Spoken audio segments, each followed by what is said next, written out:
জি বলেন। আপা আপনি আবার একটু আসেন তো, আপনার শটটা প্রপার পাই নাই, একটু উঠে আবার একটু নামেন। সরি, আমি নেমে আসবো মানে? আপা হয়েছে কি, আমরা লঞ্চ কর্তৃপক্ষের অনুমতিতে লঞ্চের যাত্রীদের নিয়ে একটা ডকুমেন্টারি বানাবো, সেই জন্য আপনার শটটা প্রপার পাই নাই, আবার একটু দিয়ে দেন, ভালো লাগবে, আপনার ফেসটা পাবো আর কি। মানে আমার অনুমতি ছাড়া আপনাকে আমার ভিডিও করার কথা কে বলেছে? মুই দিছি আপা, অনুমতি মুই দিছি। ওইছে কি, আপনি যে লঞ্চে উঠতে আইছেন সে আপনার থুতমাটা ঠিকভাবে ধরতে পারে নাই, সেই জন্যই আপনাকে আরেক ফিট নিচে নামতে হবে, সে আপনার থুতমাটা ক্লিয়ারলি ধরবে। মানে আপনি আমার ভিডিও করবেন, আমার অনুমতি নেবেন না? না অনুমতি নেব কিরপান নেই, খারাপ কিছু তো আর করতে আসি না। শোনেন, আপনি মগো লঞ্চে উঠছেন, উঠতে আপনি কিভাবে পুলকিত অনুভব করতে আছেন সেইটা আপনি এই যে ক্যামেরায় বলবেন, বললে এইটা আমরা ওই ইউটিউবের কল্যাণে দেশ বিদেশে ছড়াইয়ে দিব, মোদের অন্যান্য যাত্রীরা দেখেও লঞ্চে আসবে, আপনি নিজেও ফেমাস হয়ে গেলেন। আপনি উল্টা বিলে আমাদের একটা থ্যাংক ইউ দিলে দিতে পারেন। মানে কি, আমার অনুমতি ছাড়া আপনি আমার ভিডিও করবেন, আবার সেই জন্য আপনাকে আমি থ্যাঙ্কস দেব? কি সব ফালতু কথা বলেন? কে আপনি? হ্যাঁ, কি পরিচয় আপনার? আপা এই ফিলে সেট করে উঠতেছেন কি পান্নে বসতে আসি না। শোনেন, সারা দিন ভরিয়া আমরা আমাদের যাত্রীদের এই অনুভূতি ব্যক্ত প্রকাশের এই ভিডিও হচ্ছি, সবাই তাদের দাঁতগুলো এরম রোদের মধ্যে দিয়া তাদের অনুভূতি ব্যক্ত করছে, সবাই পুলকিত। আর আপনার অনুমতিতে ইত্যালা নিলাম না, আমার পরিচয় জানতে চাইছেন না? আমি এই লঞ্চের একজন দায়িত্বপ্রাপ্ত কর্মকর্তা। ভদ্রতা বলে একটা শব্দ আছে, জানেন না? মানে কার সাথে কিভাবে কথা বলতে হয় সেটা জানেন না, শেখেননি কখনো? আশ্চর্য তো। আরে কে আপনার ভিডিওতে এসে গান গাইলো, কে নাচলো, কে কি বললো, সেটা তো আমার জানার দরকার নেই, কিন্তু আমার ভিডিও করতে হলে বা আমার ছবি নিতে হলে আমার পারমিশন লাগবে। এটা শেখেননি কখনো? এটা একটা ভদ্রতা, সিম্পল ম্যানার্সটুকু জানেন না? আপনাকে মানে দায়িত্বপ্রাপ্ত কর্মকর্তা কে বানিয়েছে? এই যে শোনেন, আপনি কিন্তু এই ভদ্র ভাষায় আমাকে গাইল খামার দিতে আছেন। আমি আপনাকে এমন কি কথা বলছি যে আপনি আমাকে এই ফিলে খামার দিতে আছেন? আমি কি আপনাকে বলছি যে এই লঞ্চের পল্টনের এই মাথার থেকে ওই মাথায় আপনাকে লড়ান দিতে হইবে? আপনি শুধু একটু আইতে আসবেন। এ সালে কে, তুই এক কাম কর, তুই এই ম্যাডামের ব্যাগটা নিয়ে ওই নিচে দিয়ে ম্যাডাম আপনি একটু আলগোস আইতে আসুন। এই খবরদার, একদম উল্টাপাল্টা কথা বলবেন না। আমার ব্যাগ কেউ ধরতে হবে না, আমার ব্যাগ আমি নিজে নিয়ে রুমে যেতে পারি, আর আমি এখন নিজের রুমে গিয়ে তারপর আপনাকে দেখে দিচ্ছি। ও বুঝছি বুঝছি। এ সালে কে, লাগবে না। এই তুই এক কাম কর, ওই ম্যাডাম মনে বাড়ি কোনো ঝগড়া করিয়ে আইছে তো, তুই ব্যাগটা ম্যাডামের ক্যাবিনে দিয়ে ম্যাডামে ঠান্ডা হইলে আস্তে ধীরে ভিডিও করবা। একদম উল্টাপাল্টা কথা বলবেন না, আমার ব্যাগ ধরারও চেষ্টা করবেন না, আমি নিজেই করতে পারি। ফালতু লোকজন কোথাকার।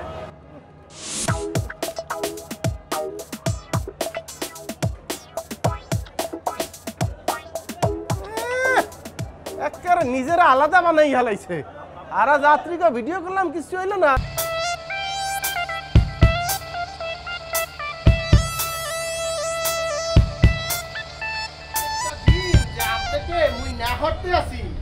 একদম দায়িত্বপ্রাপ্ত কর্মকর্তা আমাদের প্রত্যেকদিন কি বলতে আছে যে লঞ্চের মধ্যে টাস খেলা জুয়া খেলা চলবে না। আমাদের কানের সাদা দিয়ে কি হান দেয় না? না হান দেবে না কেন, হান দেয় তো। মোট কথা মালিক মোরে বলিয়া দিয়েছে, সে আমার প্রতি একটা আমানত দিয়েছে, আমি আমানতের খেয়ানত করতে পারবো না। মুই লঞ্চে যতক্ষণ দায়িত্বে আছি কোন প্রকার জুয়া খেলা চলবে না। এটা আসবে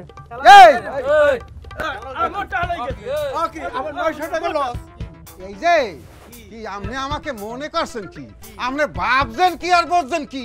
এই পরিমল কি বাঁচতে আইছে গাঙ্গে, নাকি রাজা আসের গলা ধরিয়ে আইছে? এই যে প্রত্যেক দিন বরিশাল কোনে যে এই যে জাহায় মনে টনে যে মাছ লইয়া আই, এই যে সোয়ারি ঘাট নামাই, আপনাকে মালিকে যে এরকম গুনিয়ে যে টাকা দিন। এই শোনেন, বলেন আপনার মতো ওই পরিমল মোগল অংশে লাগবে না, আল্লাহ দিলে আমগো ব্যবসা এমনি ভালো চলতে আছে। আপনি যদি টাস খেলান, আপনার মতো যাত্রী মোগো দরকার নাই, আপনার জন্য আর লঞ্চে টাস খেলাইতে না দেই কথাটা আশা করি আপনার কানে ছাতা দিয়া এইবার হান দেখছে। বেশি কইলাম বাড়াবাড়ি করিস না। এই পরিমল কইলাম ওই জালের মধ্যে রুই কাতল পাঙ্গাস বাবাক ধরিয়া আনে, এই জালের মধ্যে কইলাম ভরিয়া আলাই দিমু গাঙ্গে, টানতে লই যাবে, হাঙ্গরে খাইবে, মাছের আদার হয়ে যাবি। হ্যাঁ সারা বরিশাল ঘাটে এই পরিমলের কথা সারা যদি এক পাও দাও গুড়া হয়ে যাবা, মানু গুড়া হয়ে যাবো ওখানে। ওই যে বরিশাল শহর সেইটা কি আপনার আব্বু এবং তাহার আব্বু মানে আপনার দাদা কিনে হেলাইছে? আয় খবরদার কইয়া দিতেছি, এক্সের খবরদার কইয়া দিতেছি, যদি আরেক ফিল লঞ্চের মধ্যে টাস খেলাই দেখি কেমন নোসামু পরিমল নামের আগে যে পরি আছে না, এই পরি উড়িয়ে যাইবে, উদা মা লইয়া পরিয়া থাকবা। ওরে স্যার, এই মিলন, স্যারে কে তো মনে হয় একটু সাইজ মনে হয় করাই লাগে 2 দিন ধরিয়া। তুমি মেয়েটার মুখের দিকে তাকিয়ে হলেও এই ধরনের ডিসিশন নিও না, পাগলামি করো না প্লিজ। এই ধরনের ডিসিশন তুমি নিও না প্লিজ। Don't touch me. বলনা একটা কথা বলবো? Please stop. তোমার সাথে আমার সংসার করার আর কোনো ধরনের কোনো ইচ্ছে নেই। আমি ডিভোর্স চাই। আমি একটা জব করব, আমি আমার মেয়েকে দেখে নেব। আমার মনে হচ্ছে তুমি কোথাও ভুল করছো। আমি এমন কিছু করিনি যে কারণে তুমি এই ধরনের সিদ্ধান্ত নিচ্ছ। দেখো আবির, আমি আর কথা বাড়াতে চাচ্ছি না। তুমি কোথায় কি করো না করো সেটা তুমি খুব ভালো করেই জানো। কাল আমাদের ডিভোর্স। কি বলছো তুমি?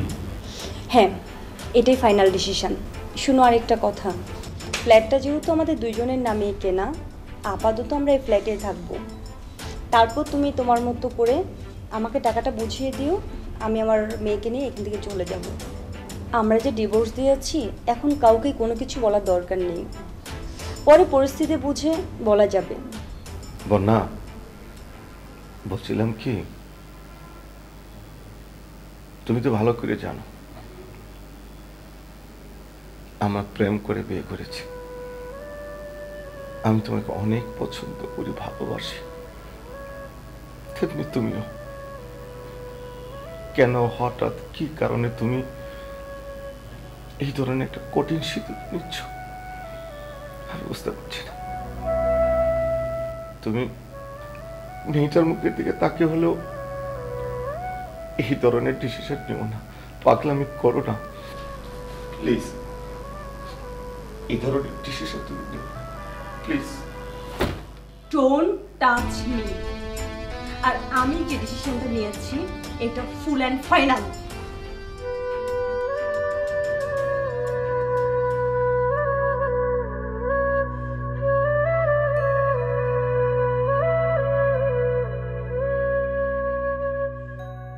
তুই পাগলামি করিস না মা, আবির কিন্তু লোক হিসাবে খারাপ না, তুই আর একটু সময় নিতে পারছিস।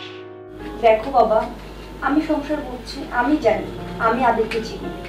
যে মানুষ 6টায় অফিস শেষ করে রাত 12টায় একটা বাসায় ফেরে, সেটাকে তুমি কি বলবা বলো? অর্থ ওভারটাইম কিংবা মিটিংও থাকতে পারে। হ্যাঁ থাকতে পারে, সেটা মাসে 1-2 বার, সেটা রেগুলার না। অফিসের তার বস আছে না ফারিয়া, তাকে নিয়ে কোথায় যায় কি করে না করে আমি সবই জানি, সব খোঁজখবর আমি নিয়ে রেখেছি।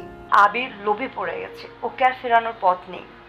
আর বাবা, তুমি একটু মিলিকে পাঠাও ইরাকে দেখার জন্য। আমি একটা জব দেখছি, আশা করি জবটা হয়ে যাবে। আর জবটা হয়ে গেলে আমাদের আর খুব একটা সমস্যা হবে না, তখন আমার মেয়েটা আমি দেখে নেব। বাবা, তুমি চুপ করে আছো কেন? তুমি আমার কষ্টটা বুঝতে পারছো না। আজ যদি মা বেঁচে থাকতো তাহলে আমার সব কষ্ট বুঝতে পারতো।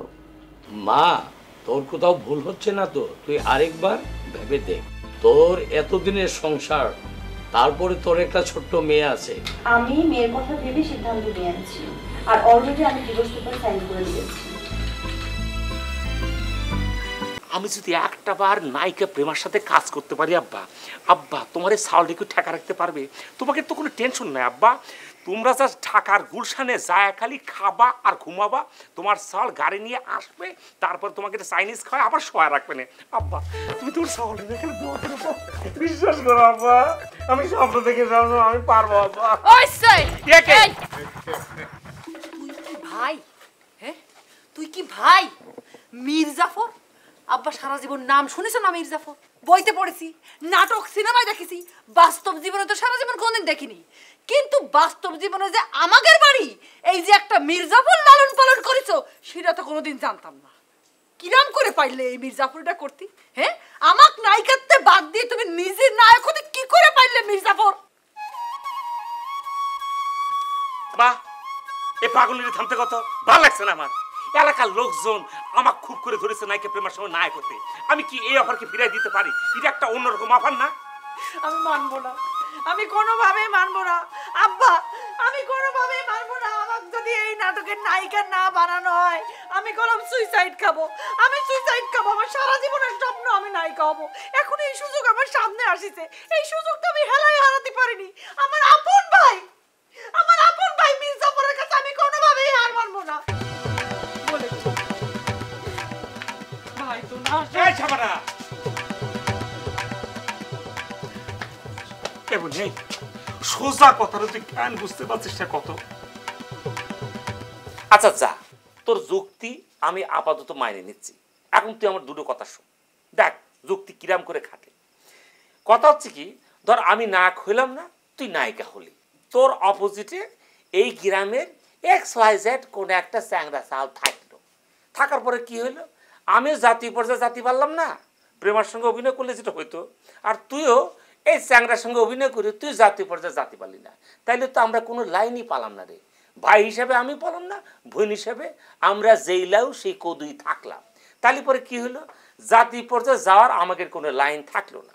এখন মনে করে আমি যদি নায়িকা প্রেমার সঙ্গে কাজটা করি, তাহলে পরে 2 দিন 4 দিন পরেই মনে করছে আমার একটা লাইন হয়ে যাচ্ছে, সে জাতীয় পর্যায়ে যাওয়া। অর্থাৎ 1 মাসের ভিতরেই আমি ছবির কাজ শুরু করে দিচ্ছি, 4 মাসের ভিতরেই আমি জাতীয় পর্যায়ে চলে যাচ্ছি, 6 মাসের ভিতরেই FBCC পিকনিক হচ্ছে, সে খবর তো আমরা জানি। ওইখানে যেই শাকিব খান, ওই যে তোমার শুভ খান, আর একটা কান্দাগুজ একটা পোলা আছে বাপ্পি খান, এবং সব মিলায় জেলা কিন্তু একটা ককটেল পার্টির মধ্যে আমি পড়ে যাবো না।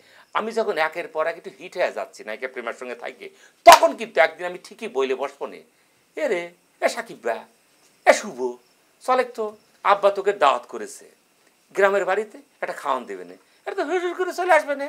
তখন আমি কলেজ মাঠে একটা মঞ্চ সাজাইয়ে ওদেরকে ডাইকে এনে কব, পরিচয় হও আমার বোন শাবানা, তুই কিন্তু খুব ফিটফাট থাকবি। এবং তখন তার পরিচয় হয় কবে কি, nice to meet you, wow. এই পরিচয়ের পর কি হবে না, তখন আমি ঠাস করে বলে বসবো, একটা নাটক হবে আমার বোনের সঙ্গে করা লাগবে, তোমরা নাটকটা করবা। তোর অপোজিটে 2টো ডাবল নায়ক দিয়ে দিচ্ছি, না ডাবল নায়ক দিচ্ছি, ডাবল নায়ক থাকছে কারা কারা, একটা থাকছে সাকিব আর একটা যে তোমার পছন্দের শুভ খান, হয়ে গেল। তাহলে পরে কী দাঁড়াচ্ছে, আমি সেই নাটকের নাম দিয়ে দিব না সুন্দর করে, 1 বধূ 2 স্বামী, কাজ করছে জাদুমণ্ডলের মেয়ে, সবানা সবানা সবানা সবানা। তখন তার ভাই চিনবা না, 6 মাসের ভিতরে তুমি হিট হয়ে যাবা, জাতীয় পর্যায়ে চলে যাবে, এবং সাথে সাথে তোর সাক্ষাৎকার শুরু হয়ে যাবে না, রঙিন ফটো উঠবে না, বিভিন্ন পত্র পত্রিকা প্লাস্টিকের রেক্সিনের পোশাক পরে রেইনকোট পরে তুই বিভিন্ন ফটো সেশন করে তুই তো পাগল হয়ে যাবে রে। এ বই এখন কি খুশি? তোর ভাইরে মির্জাফর মনে করিস তাই না, একটা দেবো না কিন্তু। তুমি সত্যি কথা করছো ভাইজান, সত্যি কথা করছো তুমি। তুমি যা কইলে এতক্ষণ, তুমি এগুলো সব আয়োজন করতে পারবা? তুমি এই যে সাকিব খান তারপর আরেফিন শুভ এগের বিপরীতে আমাকে নায়িকা বানাতে পারবা? সত্যি করছো তুমি, তুমি আসলেই পারবা এটা করতে? এ পাগলি, তোর জন্য তো আমি বিয়ে পর্যন্ত করিনি, যে আগে আমার এই বোনটারে সুখী দেখবো তারপরে বিয়ে করবো। তারপরও কি তোর ভাইরে কি হারামি মনে হয়, তাই না? পাগল কেন? আয় তো, আব্বা মা সবাই ভ্যান করছে, কিন্তু আব্বা কিন্তু খুব মন খারাপ করছে। ঠিক আছে, তুমি যে এগুলো কইলে সেটা যদি তুমি করতে পারো তাহলে আমি মানতে পারবো, আমার কোনো অসুবিধা হবে না। মাথাটা তো গরম হয়ে যায়। দেখ সোজা একটা বিষয়, আব্বা আব্বা ওর জন্য দোয়া করো, ওর আমি আগামী বছরে নিয়ে নিচ্ছি, কারণ আমি তো এই বছর আবার চলে যাচ্ছি FBCর দিকে। সবকিছু যদি ওইদিকে ঠিকঠাক থাকে তাহলে আগামী বছর ভিতরে আবার ঢুকে যাচ্ছে। আব্বা আবার সালাম করতো, আব্বা ওর একটু দোয়া দিয়ে দাও। মাথাটা গরম হয়ে যাতো, অনেক জিনিস হয় কি বুঝতে পারে না। শোন বোন, ধৈর্য ধরা লাগবে রে, ধৈর্য ধরা লাগবে। আজকে আজ যে আমার কি শান্তি, কি ভালো লাগতেছে। আমার ছেলে, আমার মেয়ে নায়ক নায়িকা, আমার বাড়িতে আমার ছেলে মেয়ে নায়ক নায়িকার আব্বা আমি।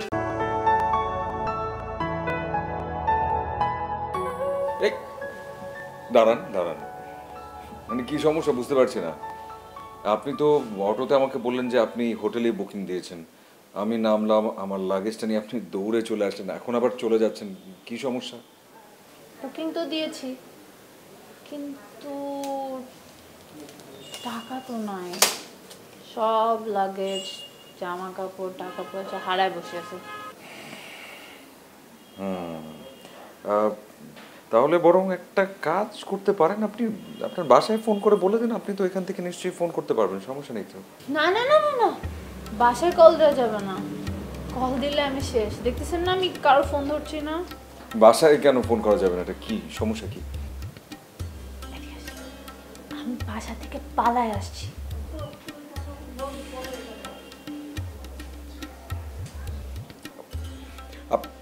আপনি এতক্ষণে আমাকে বলছেন যে আপনি বাসা থেকে পালিয়ে এসেছেন? কি আসলে আপনি বাসা থেকে পালিয়ে এসেছেন কেন, তাও আবার একা? ওটা অনেক বড় কাহিনী, ওটা তার না যাই। বাট অকারণে কি কোনো মানুষ পালায়? বিপদে পড়েই তো পালাইছি। আচ্ছা আচ্ছা, বুঝতে পারছি। তো তো তাহলে এখন আপনি কি করবেন? কি আর করব, সমুদ্রের পাড়ে পাড়ে ঘুরে বেড়াবো, টাকা নেই পয়সা নেই, না খেয়ে ঘুরে বেড়াবো। ম্যাক্সিমাম কি আর হবে, আমি নিজেই কিডন্যাপ হয়ে যাব। আমার তো কিছু নাই ও যে চুরি করে নিয়ে যাবে। আচ্ছা আচ্ছা, আপনি তো একজন মানুষ, রাইট? একটু হিউম্যানিটির জন্য আর কি আপনার মনে হয় না আমাকে সাহায্য করা উচিত আপনার? মানে আমি আপনাকে হেল্প করব? আচ্ছা, কিভাবে হেল্প করব আমি? কিভাবে মানে, আমার কাছে কোনো টাকা পয়সা নাই, জামা কাপড় নাই, আমি থাকবো কিভাবে? আপনি একটা কাজ করেন, আমাকে কিছু টাকা দেন আপাতত। আই প্রমিস আমি টাকা পাওয়ার সাথে সাথে আপনাকে দিয়ে দিব। আশ্চর্য, মানে বুঝতেও পারছি না যে কি হচ্ছে আমার সাথে। আমি আপনাকে চিনি না, জানি না, আমি আপনাকে টাকা পয়সার লোন দেব যে কিনা বাড়ি থেকে পালিয়ে এসছে। হ্যাঁ, আপনিই তো লোন দিবেন। আপনাকে ছাড়া আমি কক্সবাজারে আর কাউকে চিনি? বলেন, চিনি না। সো আপনিই আমার একমাত্র লাস্ট রিসর্ট। ওকে, আচ্ছা ঠিক আছে, দেখছি কি হয়। আগে এখন আপাতত হোটেলে ওঠার ব্যবস্থাটা আমি করি। অ্যান্ড বাই দ্য ওয়ে, এটা আমার লাগেজ।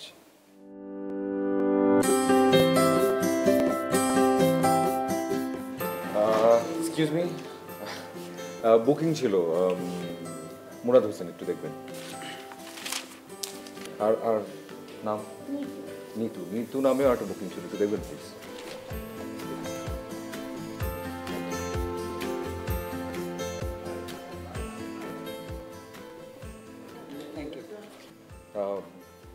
ওনার বিলটা আপনি আমার সাথে একসঙ্গে দিয়ে দেবেন, ঠিক আছে? চাবি।